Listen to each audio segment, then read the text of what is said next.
Natural Resources Canada worked in collaboration with Wahkohtowin Development to teach Guardians how to fabricate solar thermal collectors for hot water systems.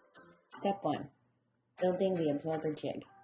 We used a router to create a jig, which is used like a stencil to help later bend the absorber piping.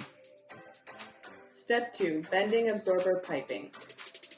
We used a tube bender to accurately bend the absorber piping into a serpentine-like shape.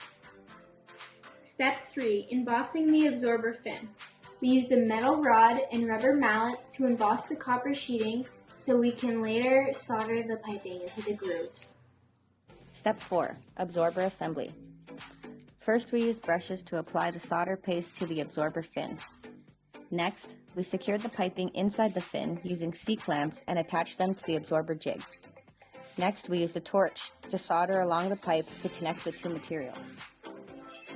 To finish this step, we used black solar paint to completely coat the absorber to help with thermal energy transfer. Step 5. Measure and cut frame. We used a miter saw to cut the boards to length. Next, we used a table saw to notch the edges where the glass will slide in later.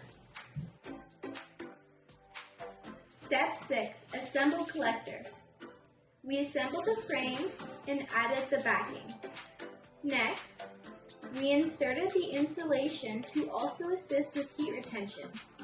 We secured the absorber fin to the collector frame and then inserted the glass.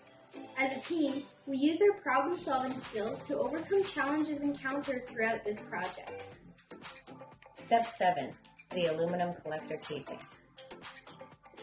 We used a bending brake to precisely cut and bend the flashing so that it effectively wraps around the edges of the collector, keeping moisture out.